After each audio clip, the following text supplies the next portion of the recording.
स्वागत है आप सबका। जैसे कि हम लोग 12th क्लास के लिए VBI ऑब्जेक्टिव क्वेश्चन का सॉल्यूशन करना सीख रहे हैं।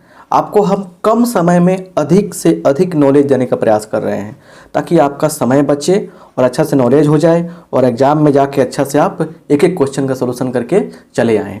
चलिए, तो आज हम लोग पढ़ने वाले हैं वेक्टर के बारे में। तो पहला क्वेश्चन आपके सामने है, इसका मॉडुलस कहा जा रहा है। लेकिन क्वेश्चन करने से पहले कहना चाहेंगे कि डिस्क्रिप्शन में टेलीग्राम ग्रुप का लिंक दिया गया है, उसे जाकर आप फॉलो कर सकते हैं, ज्वाइन कर सकते हैं टेलीग्राम ग्रुप से हमारे।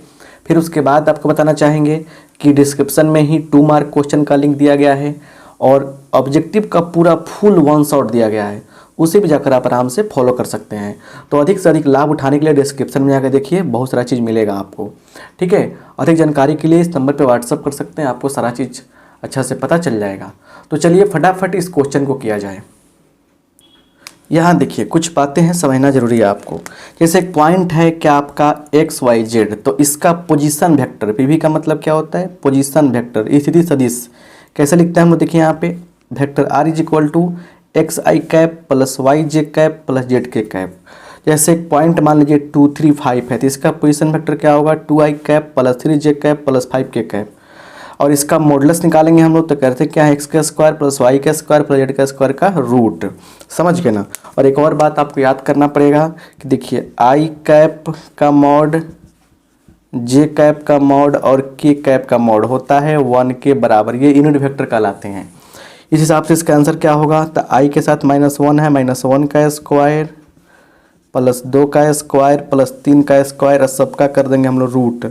तो क्या होगा 1 + 4 + 9 कितना होगा, तो 9 × 10 4 कितना होगा 14। तो रूट अंडर क्या हो गया 14, यही क्या हो गया आपका आंसर हो गया। तो इसका आंसर यही होगा। तो एक क्वेश्चन के साथ इतना सारा आपको कॉन्सेप्ट मिल गया आपको। चलिए स्क्रीनशॉट लीजिए और आगे बढ़िए दूसरे क्वेश्चन पे चलिए। यहाँ पे देखिए दूसरा क्वेश्चन कह रहा है कि if vector A is equal to 2I cap plus 3J cap plus 6K cap then unit vector along vector A, इसके अनुदिश एक यूनिट वेक्टर निकालना है, इकाई सदिश बताना है। तो सिंपल सा लॉजिक है कि देखिए यहाँ पे A कैप का मतलब होता है unit vector of vector A, और A कैप के लिए प्यारा सा यहाँ पे फार्मूला आपका एक मिल जाएगा यहाँ पे। तो सबसे पहली बात है कि A कैप निकालना है, तो A का vector A by vector A का मैग्नीट्यूड। तो सिंपल बात है कि वेक्टर A को लिखिए 2I cap plus 3J cap plus 6K cap, right. और बाई A का मैग्नीट्यूड कैसे निकलेगा, देखिए तो 2 का स्क्वायर 4, 3 का स्क्वायर आपका 9, 6 का स्क्वायर 36, रूट कर देंगे तो 9 4 13 36, 49 का 7, तो आपका नीचे आ गया 7। चलिए तो 2/7I cap plus 3/7J cap plus 6/7K cap, और यहीं आपका ऑप्शन सही रहेगा। क्लियर। तो ये फार्मूला याद रखिएगा, यूनिट वेक्टर के लिए ये चीज़ होता है, राइट। चलिए तीसरा क्वेश्चन देखा जाए क्या है। चलिए यहाँ देखिए तीसरा question, I cap dot I cap क्या होगा। यहाँ पे देखिए इसके लिए एक छोटा सा बात याद रखना पड़ेगा कि जब भी क्या हो सेम हो, I dot I, J dot J, K dot K, जब सेम होगा डॉट में तो आपको आएगा 1। और देखिए यहाँ पे जब क्या हो, यहाँ पे दोनों अलग अलग हो, I dot J, J dot K, K dot I, तो आंसर आपको 0 आएगा। और एक और बात याद रखिएगा कि अगर A vector dot A vector पूछता है तो वेक्टर A का मॉड का स्क्वायर कर देते हैं हम लोग। इस बात को भी आप याद रखिएगा, बहुत इंपॉर्टेंट है। तो यहाँ पे सीधे आंसर क्या हो गया आपका 1 हो गया। क्लियर, बात समझ में आ गया ना। चलिए 4 नंबर क्वेश्चन फिर आपके लिए लाते हैं, देखिए वो क्या है। चलिए यहाँ अगला क्वेश्चन देखिए, कितना बड़ा सा अच्छा सा क्वेश्चन है।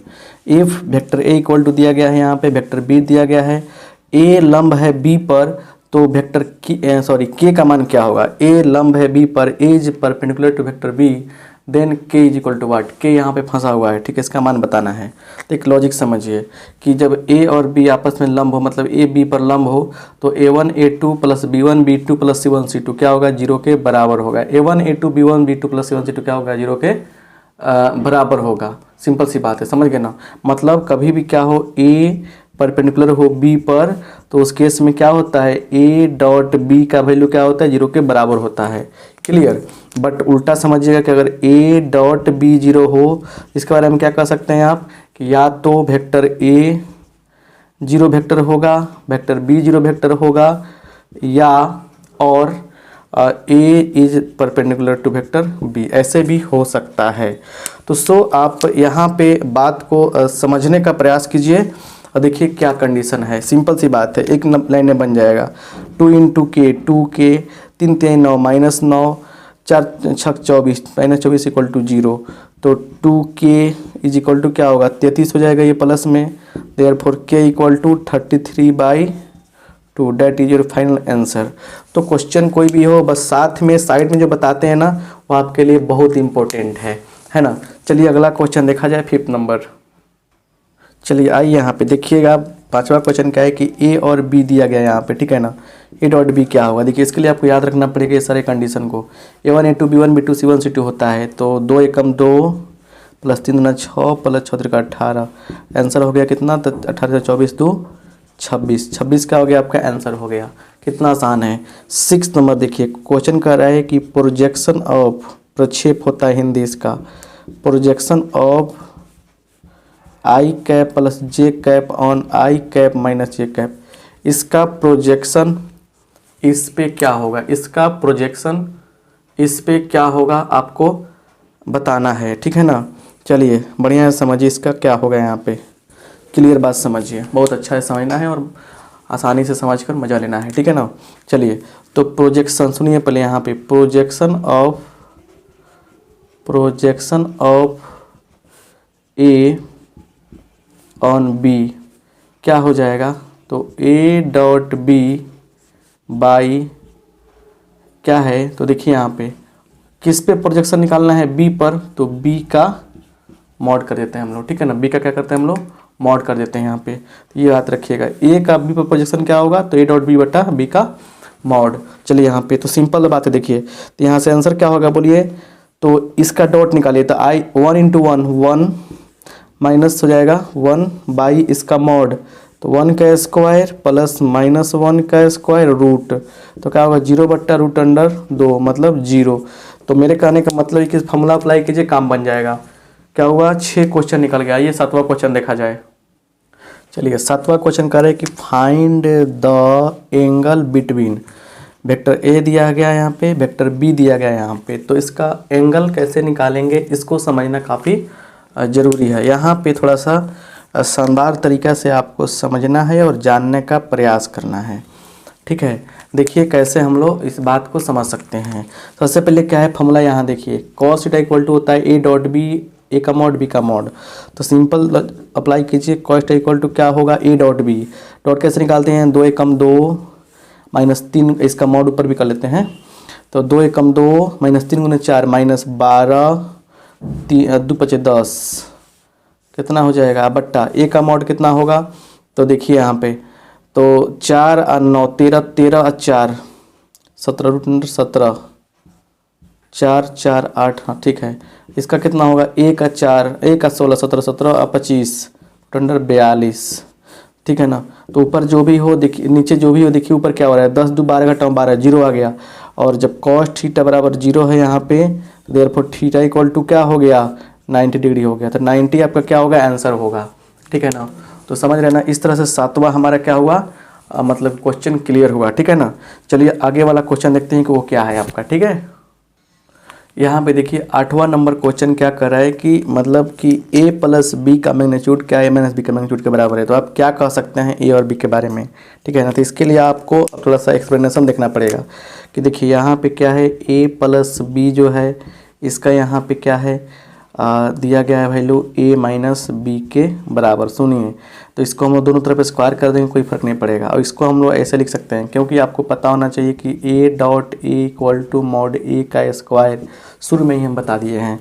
तो इस लॉजिक का यूज करेंगे हम लोग, तो क्या होगा, ऐसे होगा a plus B into A minus B. Explanation कभी कभी ज़रूरी होता है, ऐसे तो आंसर आपके दिमाग में सेट हो जाएगा, बट एक्सप्लेनेशन देख लीजिएगा ना, काहे हुआ ऐसा, तो आपको और ज़्यादा समझ में आ जाएगा। चलिए तो अभी गुना कीजिए, तो ए गुने ए इंटू ए, मतलब डॉट होगा यहाँ पे, तो मॉड ए का स्क्वायर हो जाएगा, डायरेक्ट कर रहे हैं, plus A dot B plus B dot A plus mod B का स्क्वायर, ये हो गया इज इक्वल टू, इसमें आइए ए का मॉड का स्क्वायर माइनस क्या A dot B minus B dot A plus mod B का स्क्वायर। अब आप देख रहे हैं कि मतलब क्या होने वाला है, ये कट जाएगा इससे, ये कट जाएगा, मतलब जाके घट जाएगा इधर। चलिए तो एगो दू गो, तो ये क्या स्थिति दिख रहा है आपको यहाँ पे, 2a डॉट बी बराबर 1 1 2 माइनस 2a डॉट बी। अब सिंपल सा बात है, 2 2 कट गया यहाँ पे, ठीक है ना, तो अब फिर आके जुड़ जाएगा इधर ना, तो कितना होगा 2a dot B equal to 0। तो मतलब साफ है कि a डॉट बी जो है वो आ गया 0 के बराबर, तो देयरफॉर a लंब क्या b, a डॉट बी 0 के बराबर है, तो a लंब क्या होना चाहिए, b होना चाहिए, ऑप्शन b। तो बहुत सारा जब क्वेश्चन रहता है ना वो, उसमें बहुत सारा जब क्वेश्चन रहता है उसमें क्या होता है, 1 2 प्रश्न ऐसे आते हैं तो थोड़ा सा सोल्व करना पड़ता है, हार्ड होता है। तो 8 नंबर क्वेश्चन आप समझ गए, बुझ गए। आगे देखिए क्या है, 9 नंबर यहाँ पे प्रश्न है, देखिए उसे बढ़िया से, A cross A, vector A cross A कितना होता है। देखिए तो उस क्वेश्चन को जानने से पहले कुछ बात समझते हैं यहाँ पे कि ए क्रॉस बी का मान क्या होता है, ए का मॉड बी का mod sine theta N cap, इसका मॉड करेंगे तो एन कैप हट जाएगा, इंड वेक्टर होता है वो, तो इतना मिल जाएगा आपको, साइन थीटा का वैल्यू इतना होता है। आई क्रॉस आई, जे क्रॉस जे, के क्रॉस के होगा वेक्टर 0। मतलब अब बात है कि सेम जब आएगा तो आंसर क्या होगा, 0 वेक्टर होगा। लेकिन कुछ और बात समझिए, अगर मान लीजिए आई क्रॉस जे आता तो क्या करते, जे क्रॉस के क्रॉस आई रहता तो क्या करते। देखिए आई क्रॉस जे, तो एक सर्किल यहाँ पे दिख रहा है आपको, ऐसे चलना है, ऐसे एंटी क्लॉक चलना है आपको, ठीक है ना। तो आई क्रॉस जे, तो इसके बाद क्या मिल रहा है, के मिल रहा है, तो आंसर क्या हो जाएगा, के का एफ हो जाएगा। चलिए जे क्रॉस के, तो ऐसे चलेंगे तो आगे क्या है, आई, तो आई हो जाएगा। के क्रॉस आई, तो आगे चलेंगे जे का एफ हो जाएगा। यही क्या हो गया हमारा, यही हो गया हमारा शानदार आंसर। समझ गए बात को बढ़िया से। तो 9 नंबर क्वेश्चन अब क्लियर हो गया इतना सारा कॉन्सेप्ट के साथ में। देखिए कितना भी बताया जाए वो कम ही होगा, लेकिन 10 नंबर क्वेश्चन देखिए, correct if A cross B का डॉट क्रॉस बी का मैग्नीट्यूड ए डॉट बी के मैग्नीट्यूड के बराबर है, तो देन थीटा इक्वल टू क्या होगा।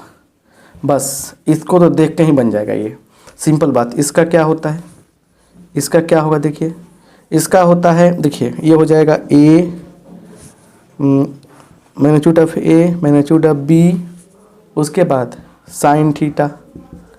इसका क्या होता है, ए का मैग्नीट्यूड बी का मैग्नीट्यूड कॉस थीटा। अब सिंपल सा बात है भाई कि ये दोनों कट जाएगा, क्या साइन बटा कॉस क्या हो जाएगा यहाँ पे, टेन हो जाएगा, टेन थीटा इक्वल टू 1। तो थीटा का मान कितना होता है, या तो π/4 लिखिए या 45 डिग्री लिख दीजिए। यही क्या हो गया, हमारा आंसर हो गया। तो 10 क्वेश्चन वेक्टर से रहे, सिर्फ 10 ही क्वेश्चन नहीं, इसमें इसका क्वेश्चन बहुत ज़्यादा कर दिए हम, साइड में लिख के आपके क्वेश्चन की संख्या बढ़ा देते हैं हम। तो मिलते हैं अगले क्लास में अगले चैप्टर के साथ में। अच्छा लग रहा है तो दोस्तों में शेयर जरूर कीजिएगा, सब्सक्राइब कीजिएगा चैनल को, अगर अच्छा कॉन्सेप्ट लग रहा है तो प्लेलिस्ट में जाके देखिएगा, बहुत सारा चीज़ आपको मिलेगा। और सुनिए अच्छा से प्यार से, आप जाके डिस्क्रिप्शन बॉक्स में लिंक है टेलीग्राम ग्रुप का, उसको ज्वाइन कीजिए और फिर हमसे जुड़कर काफ़ी फ़ायदा उठाइए। आप सबका बहुत बहुत धन्यवाद।